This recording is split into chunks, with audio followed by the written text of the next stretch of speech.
ಈ ಥರ ವೆಜ್ ಬಿರಿಯಾನಿ ಮಾಡಿದ್ರೆ ಮನೇಲಿ ನಿಜವಾಗ್ಲೂ ಎಲ್ಲರಿಗೂ ಇಷ್ಟ ಆಗುತ್ತೆ, ತುಂಬ ಇಷ್ಟಪಟ್ಟು ತಿಂತಾರೆ. ಬನ್ನಿ ಈ ರೆಸಿಪಿನ ಯಾವ ಥರ ಮಾಡೋದು ಅಂತ ಹೇಳ್ಬಿಟ್ಟು ನೋಡೋಣ. ನೋಡಿ, ಎಗ್ ಸಹ ನಾನು ಹಾಕಿದ್ದೀನಿ ಇಲ್ಲಿ, ಬನ್ನಿ ನೋಡೋಣ. Hi friends, welcome back to my YouTube channel. ಇವತ್ತು ನಾನು ವೆಜ್ ಬಿರಿಯಾನಿ ಮಾಡ್ತಾಯಿದ್ದೀನಿ. ಮೊದಲಿಗೆ ನಾನಿಲ್ಲಿ ಕ್ಯಾರೆಟು, ಬೀನ್ಸು, ಹಸಿ ಬಟಾಣಿನ ಇಷ್ಟನ್ನು ಕಟ್ ಮಾಡಿ ಸುಲಿದುಕೊಂಡು ಇಟ್ಕೊಂಡಿದ್ದೀನಿ. ಹಸಿ ಬಟಾಣಿ ಹಾಕೋದ್ರಿಂದ ತುಂಬ ಚೆನ್ನಾಗಿರುತ್ತೆ. ಮತ್ತು 2 ಟೊಮೊಟೊ ತೊಗೊಂಡಿದ್ದೀನಿ, ಅರ್ಧ kg ಅಕ್ಕಿ ತೊಗೊಂಡಿದ್ದೀನಿ. ಇದಾದ ನಂತರ ನಾವು ರುಬ್ಬೋದಕ್ಕೆ ಯಾವ್ಯಾವ ಮಸಾಲೆ ರೆಡಿ ಮಾಡಿದ್ದೀನಿ ಬನ್ನಿ ನಾನು ತೋರಿಸ್ತೀನಿ. ಕೊತ್ತಂಬರಿ ಸೊಪ್ಪು, ಪುದೀನ, ಬೆಳ್ಳುಳ್ಳಿ, ಈರುಳ್ಳಿ, ಹಸಿರು ಮೆಣಸಿನ್ಕಾಯಿ, ಶುಂಠಿ ಇಷ್ಟನ್ನು ರೆಡಿ ಮಾಡ್ಕೊಂಡಿದ್ದೀನಿ. ಮತ್ತು ಒಂದು ಮಿಕ್ಸಿ ಜಾರಿಗೆ ಇವಾಗ ಚಕ್ಕೆ ಲವಂಗನ ಹಾಕಿಬಿಟ್ಟು ನೆಕ್ಸ್ಟು ಅದಕ್ಕೆ ನಾನೇನು ಇದೆಲ್ಲ ರೆಡಿ ಮಾಡಿಟ್ಟಿದ್ದೀನಲ್ಲ ಆ ಮಸಾಲೆ ಎಲ್ಲ ಹಾಕ್ತಾಯಿದ್ದೀನಿ. ನೋಡಿ, ಶುಂಠಿ, ಹಸಿರು ಮೆಣಸಿನ್ಕಾಯಿ, ಬೆಳ್ಳುಳ್ಳಿ ಪ್ರತಿಯೊಂದನ್ನು ಹಾಕಿಬಿಟ್ಟು ಇದನ್ನು ನೀಟಾಗಿ ನುಣ್ಣಗೆ ರುಬ್ಕೋಬೇಕು. ಇದು ರುಬ್ಬೋದಾದರೆ ಇಷ್ಟೇ ಇದರಲ್ಲಿ ಇರೋದು, ಇನ್ನು ಬೇರೆ ಏನು ಟೊಮೊಟೊ ಎಲ್ಲ ಏನೂ ಹಾಗೆ ರುಬ್ಬೋ ಹಾಗಿಲ್ಲ. ಬೇಕಾದವರು ಟೊಮೊಟೊನೂ ರುಬ್ಕೋತಾರೆ, ಆದರೆ ಇದರಲ್ಲೇನು ಟೊಮೊಟೊ ರುಬ್ಬೋ ಹಾಗಿಲ್ಲ. ಇಷ್ಟೇ, ಇದೆಲ್ಲ ರುಬ್ಕೊಂಡ ನಂತರ ಮೊದಲಿಗೊಂದು ಪಾತ್ರೆ ತೊಗೊಂಡು ಪಾತ್ರೆ ಬಿಸಿಯಾದ ನಂತರ ನಾವೇನು ಈ ಮಸಾಲೆ ಎಲ್ಲ ರುಬ್ಬಿದ್ದೀವಲ್ಲ ಈ ಮಸಾಲೆನ ಹಾಕೋಬೇಕು. ಮೊದಲಿಗೆ ನಾನು ಇಲ್ಲಿ ಪಾತ್ರೆ ಬಿಸಿ ಇಟ್ಟು ಅದಕ್ಕೆ 1.5 ಟೇಬಲ್ ಸ್ಪೂನಷ್ಟು ಎಣ್ಣೆ ಹಾಕ್ಕೋತಾ ಇದ್ದೀನಿ. ಎಷ್ಟು ಬೇಕು ಅಷ್ಟು ಹಾಕ್ಕೋಬೋದು. ಕುಕ್ಕರಲ್ಲಿ ಮಾಡಿದ್ರೆ ಏನಂದರೆ ಬೇಗ ಆಗುತ್ತಲ್ಲ ಅಂತ ಹೇಳ್ಬಿಟ್ಟು ಕುಕ್ಕರಲ್ಲಿ ಮಾಡಬೇಕು ಅಷ್ಟೇ. ಹೇಳ್ಬೇಕಂದ್ರೆ ಕುಕ್ಕರಲ್ಲಿ ಮಾಡಿದಾಗ ತರಕಾರಿ ಎಲ್ಲ ಮೇಲೆ ಬಂದಿರುತ್ತೆ, ಅನ್ನ ಎಲ್ಲ ಕೆಳಗಿರುತ್ತೆ. ಅದಕ್ಕೋಸ್ಕರ ಪಾತ್ರೆಯಲ್ಲಿ ಮಾಡಿದ್ರೆ ನೀಟಾಗಿ ಎಲ್ಲ ಚೆನ್ನಾಗಿರುತ್ತೆ ಅಂತ ಹೇಳ್ಬಿಟ್ಟು ನಾನು ಪಾತ್ರೆಯಲ್ಲಿ ಮಾಡ್ತಾಯಿರೋದು. ಮೊದಲು ಎಣ್ಣೆ ಬಿಸಿಯಾಗಿದೆ. ಎಣ್ಣೆ ಬಿಸಿಯಾದ ನಂತರ ನಾನಿಲ್ಲಿ ಪಲಾವ್ ಎಲೆ, ಮರಾಠಿ ಮೊಗ್ಗನ್ನು ಹಾಕ್ಕೋತಾ ಇದ್ದೀನಿ. ಮರಾಠಿ ಮೊಗ್ಗೆಲ್ಲ ಹಾಕಿದ ನಂತರ ನಾನೇನು ರುಬ್ಬಿಟ್ಟಿದ್ದೀನಲ್ಲ ಆ ಮಸಾಲೆನೂ ಸಹ ನಾನು ಇಲ್ಲೇ ಹಾಕ್ತಾಯಿದ್ದೀನಿ. ಮಸಾಲೆ ಹಾಕಿಬಿಟ್ಟು ನೀಟಾಗಿ ಇದನ್ನು ಮಿಕ್ಸ್ ಮಾಡ್ಕೋಬೇಕಾಗುತ್ತೆ. ಅಂದರೆ ಎಣ್ಣೆಲೆ ಸ್ವಲ್ಪ ಇದನ್ನು ಫ್ರೈ ಮಾಡ್ಕೋಬೇಕು. ಇದೊಂದು ಸ್ವಲ್ಪ ಫ್ರೈ ಆದಮೇಲೆ ನಾನು ಏನು ಕಟ್ ಮಾಡಿ ಇಟ್ಟಿದ್ದೀನಲ್ಲ ತರಕಾರಿ, ಆ ತರಕಾರಿನೂ ಸಹ ನಾನು ಇಲ್ಲಿ ಹಾಕ್ತಾಯಿದ್ದೀನಿ. ನೀವು ನೋಡ್ಬೋದು, ತರಕಾರಿನೂ ಸಹ ನಾನು ಇಲ್ಲಿ ಹಾಕ್ತಾಯಿದ್ದೀನಿ. ತರಕಾರಿ ಎಲ್ಲ ಹಾಕಿಬಿಟ್ಟು ಇದನ್ನು ಮತ್ತೆ ನೀಟಾಗಿ ಮಿಕ್ಸ್ ಮಾಡ್ಕೋಬೇಕು. ಯಾಕಂದರೆ ಮಸಾಲೆ ಎಲ್ಲ ತರಕಾರಿಗೆ ಹಿಡಿಬೇಕಲ್ವ, ಹಾಗಾಗಿ ಇದನ್ನು ನೀಟಾಗಿ ಮಿಕ್ಸ್ ಮಾಡ್ಕೊಳ್ಳೋಣ. ಇದನ್ನು ಮಿಕ್ಸ್ ಮಾಡ್ಕೊಂಡಿದ್ದ ನಂತರ ನಾನು 2 ಟೊಮೊಟೊ ಕಟ್ ಮಾಡಿಟ್ಟಿದ್ದೆ, ಆದರೆ ಜಾಸ್ತಿ ಟೊಮೊಟೊ ತಂಡಿಲ್ಲ, 2 ಟೊಮೊಟೊ ಕಟ್ ಮಾಡಿದ್ದೆ. ಆ ಟೊಮೊಟೊನೂ ಸಹ ನಾನು ಇಲ್ಲಿ ಹಾಕ್ತಾಯಿದ್ದೀನಿ. ಟೊಮೊಟೊ ಹಾಕಿದ ನಂತರ ಅರ್ಧ ಟೇಬಲ್ ಸ್ಪೂನಷ್ಟು ಅರಿಶಿನ ಪುಡಿನ ಹಾಕ್ತಾಯಿದ್ದೀನಿ.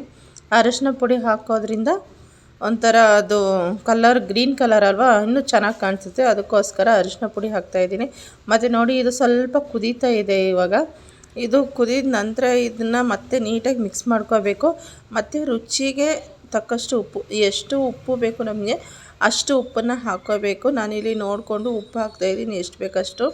ಯಾಕಂದರೆ ಉಪ್ಪು ಕಮ್ಮಿ ಇದ್ದರೂ ತಿನ್ಬೋದು, ಉಪ್ಪು ಜಾಸ್ತಿ ಇದ್ದರೆ ತಿನ್ನೋಕ್ಕಾಗಲ್ಲ. ಅದಕ್ಕೋಸ್ಕರ ಇವಾಗಿದು ನೀಟಾಗೆಲ್ಲ ಮಿಕ್ಸ್ ಆಗಿದೆ. ಮತ್ತು ಸ್ವಲ್ಪ ಹೊತ್ತು ಇದನ್ನು ಬೇಯೋಕ್ಕಿಡೋಣ ಪ್ಲೇಟ್ ಮುಚ್ಚಿಬಿಟ್ಟು.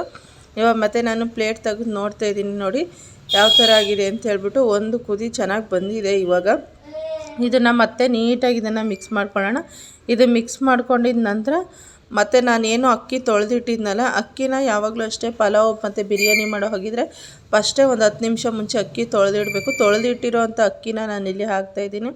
ಅಕ್ಕಿ ಹಾಕ್ಬಿಟ್ಟು ನೀಟಾಗಿ ಮಿಕ್ಸ್ ಮಾಡ್ಕೋಬೇಕು ಈ ಮಸಾಲೆ ಎಲ್ಲ. ಮತ್ತು ಇನ್ನೊಂದು ಸೈಡಲ್ಲಿ ನಾನು ಬಿಸಿನೀರನ್ನು ಸಹ ಕಾಯಿಸ್ತಿದ್ದೀನಿ. ಯಾಕಂದರೆ ಇದಕ್ಕೆ ಹಾಕಿದಾಗ ನೀರು ಬೇಗ ಕಾಯಲ್ಲ, ಅದಕ್ಕೋಸ್ಕರ ಒಂದು ಸೈಡಲ್ಲಿ ಬಿಸಿನೀರು ಕಾಯಿಸ್ಬಿಟ್ಟು ಹಾಕಿದ್ರೆ ಅದು ಬೇಗ ಕುದಿ ಬರುತ್ತೆ. ನೋಡ್ಬೋದು ನೀವಿಲ್ಲಿ ನಾನು ಬಿಸಿ ಬಿಸಿ ನೀರು ಹುಯ್ತಾ ಇದ್ದೀನಿ, ಅದು ಬೇಗ ಬೇಯುತ್ತೆ ಅಂತ ಹೇಳ್ಬಿಟ್ಟು. ಇದು ಬಿಸಿನೀರು ಹಾಕಿದ ನಂತರ ಇದನ್ನು ನೀಟಾಗಿ ಮಿಕ್ಸ್ ಮಾಡಬೇಕು. ಇದನ್ನು ನೀಟಾಗಿ ಮಿಕ್ಸ್ ಮಾಡಿಬಿಟ್ಟು ಒಂದು ಪ್ಲೇಟ್ ಮುಚ್ಚಿ ಬಿಡೋಣ. ಅಂದರೆ ಇದು ಸ್ವಲ್ಪ ಏನು ಅಷ್ಟೊಂದು ಟೈಮ್ ಹಿಡಿಯಲ್ಲ, ಯಾಕಂದರೆ ನಾವು ಬಿಸಿನೀರೆಲ್ಲ ಕಾಯಿಸಿರೋದ್ರಿಂದ ಸ್ವಲ್ಪ ಕಮ್ಮಿ ಸಮಯದಲ್ಲೇ ಬೇಗ ಆಗುತ್ತೆ.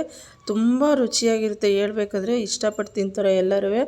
ನೋಡಿ, ಇವಾಗ ನಾನು ಪ್ಲೇಟ್ ಮುಚ್ಚಿಬಿಡ್ತಾ ಇದ್ದೀನಿ. ಮತ್ತು ಇನ್ನೊಂದು ಸೈಡಲ್ಲಿ ನಾನು ಮೊಸರು ಗೊಜ್ಜು ಮಾಡ್ಕೊಂಡಿದ್ದೀನಿ. ಅಂದರೆ ಈ ಥರ ಇದಕ್ಕೆಲ್ಲ ಮೊಸರು ಗೊಜ್ಜಿದ್ರೆ ಚೆನ್ನಾಗಿರುತ್ತೆ ಅಂತ ಹೇಳ್ಬಿಟ್ಟು ಮೊಸರು ಗೊಜ್ಜು ಮಾಡ್ಕೊಂಡಿದ್ದೀನಿ. ಮತ್ತು ನೋಡಿ, ಇಲ್ಲಿ ಚೆನ್ನಾಗಿ ಕುದೀತಾ ಇದೆ. ಇವಾಗ ತರಕಾರಿ ಎಲ್ಲ ಬೆಂದಿದೆ, ಇನ್ನೇನು ರೈಸ್ ಸ್ವಲ್ಪ ಬೆಂದರೆ ಸಾಕು.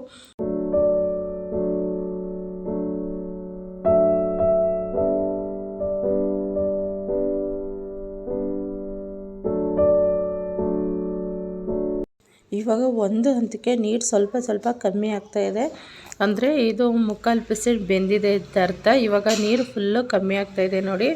ಹೀಗೆ ಪಾತ್ರೆಯಲ್ಲಿ ಮಾಡಿದ್ರೆ ಎಲ್ಲ ನೀಟಾಗಿ ಮಿಕ್ಸ್ ಆಗುತ್ತೆ, ತರಕಾರಿ ಎಲ್ಲ ಚೆನ್ನಾಗಿರುತ್ತೆ. ಕುಕ್ಕರಲ್ಲಿ ಮಾಡಿದಾಗ ಅದೇ ಅನ್ನ ಎಲ್ಲ ಕೆಳಗಿರುತ್ತೆ, ತರಕಾರಿ ಎಲ್ಲ ಮೇಲಿರುತ್ತೆ. ಅದು ಕುಕ್ಕರಲ್ಲಿ ಮಾಡಿದಾಗ 2 ಕಲರ್ ಕಾಣಿಸುತ್ತೆ, ಮೇಲೊಂದು ಕಲರ್ ಇರುತ್ತೆ, ಒಳಗಡೆ ಒಂದು ಕಲರ್ ಇರುತ್ತೆ, ಆ ಥರ ಕಾಣಿಸುತ್ತೆ. ಅದಕ್ಕೋಸ್ಕರ ಈ ಥರ ಎಲ್ಲ ಪಾತ್ರೆಯಲ್ಲಿ ಮಾಡ್ಕೊಂಡ್ರೆ ನೋಡಿ ಎಲ್ಲ ಒಂದೇ ಥರ ಸೇಮ್ ಇರುತ್ತೆ, ಎಲ್ಲ ನೀಟಾಗಿ ಮಿಕ್ಸ್ ಆಗಿರುತ್ತೆ. ಇವಾಗ ಇದು ಸ್ವಲ್ಪ ಟೈಮ್ ನಾನು ಬಿಡ್ತೀನಿ, ಅಂದರೆ ಇನ್ನೊಂದು ಸ್ವಲ್ಪ ಅದು ಇದಾಗಬೇಕು. ಮತ್ತು ಪ್ಲೇಟ್ ತೆಗೆದು ಬಿಡ್ತಾಯಿದ್ದೀನಿ ನೋಡಿ. ಇದು ಇನ್ನೂ ಬೇಯಬೇಕು, ಸ್ವಲ್ಪ ಅಕ್ಕಿ ಹಾಗೇ ಇದೆ. ಇವಾಗ ನೆಕ್ಸ್ಟು ನಾನು ಒಂದು 4 ಮೊಟ್ಟೆನ ತೊಗೊಂಡಿದ್ದೆ. 4 ಮೊಟ್ಟೆ ತೊಗೊಂಡು ಅದನ್ನು ಬೇಯಿಸ್ಬಿಟ್ಟು ಸಿಪ್ಪೆ ಸುಲಿದಿಟ್ಟಿದ್ದೆ. ಈ ಮೊಟ್ಟೆನ ಇದರಲ್ಲಿ ಹಾಕ್ತಾಯಿದ್ದೀನಿ. ಏನಕ್ಕಂದರೆ ಇದೊಂಥರ ವೆಜ್ ದೊಣ್ಣೆ ಬಿರಿಯಾನಿ ಥರ ಆಯಿತು. ನಾನು ಹಾಕಿರೋ ಮಸಾಲೆ ಎಲ್ಲ ದೊಣ್ಣೆ ಬಿರಿಯಾನಿ ಮಸಾಲೆನೇ ಹಾಕಿರೋದು ಇದಕ್ಕೆ. ಅದಕ್ಕೋಸ್ಕರ ನೋಡಿ ಎಗ್ ವೆಜ್ ದೊಣ್ಣೆ ಬಿರಿಯಾನಿ ಆಯ್ತು. ಇವಾಗ ನೋಡಿ ಯಾವ ಥರ ಕಾಣಿಸ್ತಾ ಇದೆ ಅಂತ ಹೇಳ್ಬಿಟ್ಟು ಮತ್ತೆ ನಾನು ಇದಕ್ಕೆ ಒಂದು ಸ್ವಲ್ಪ ಟೈಮ್ ಪ್ಲೇಟ್ ಮುಚ್ಚಿಬಿಟ್ಬಿಟ್ಟು ನೆಕ್ಸ್ಟು ಇದನ್ನು ಇನ್ನೊಂದು ಸ್ವಲ್ಪ ಬೇಯಬೇಕು. ಇದು ಇನ್ನೊಂದು ಸ್ವಲ್ಪ ಬೇಯ್ದ ನಂತರ ನಾನು ಗ್ಯಾಸ್ ಆಫ್ ಮಾಡೋದೆ. ನೋಡ್ಬೋದು ನೀವು ಇಲ್ಲಿ ನಾನು ಹಾಕ್ಬಿಟ್ಟು ನಾನು ಪ್ಲೇಟ್ ಮುಚ್ಚಿದೆ. ಮತ್ತು ಇನ್ನೊಂದು ಸ್ವಲ್ಪ ಹೊತ್ತಿಗೆ ತೆಗೆದು ನೋಡಿದಾಗ ನೋಡಿ ಎಷ್ಟು ಚೆನ್ನಾಗಿ ಬೆಂದಿದೆ ಅಂತ ಹೇಳ್ಬಿಟ್ಟು, ಎಷ್ಟು ಚೆನ್ನಾಗಿ ಕಲರ್ಫುಲ್ ಆಗಿದೆ ಅಂತ ಹೇಳ್ಬಿಟ್ಟು ಎಗ್ಗೆಲ್ಲ ಕೆಳಗಡೆ ಹಾಕಿದ್ದೀನಿ ನೋಡಿ ನಾನಿಲ್ಲಿ.